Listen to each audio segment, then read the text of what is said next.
Birds love the eastern red cedars for protection, and also they love their berries.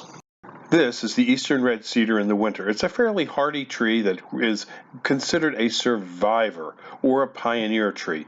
It'll start up in an area where the soils were depleted and rough areas and rocky areas, and it can grow even along a shoreline. It can take some salt spray. At Highland Hill Farm, we grow the eastern red cedars, and we sell them bare root. We sell them in small pots. We sell them balled and burlapped. We dig them out of our fields as well. So if you need an eastern red cedar, call us at 215-651-8329. We have plenty of them. We're located in Fountainville, PA.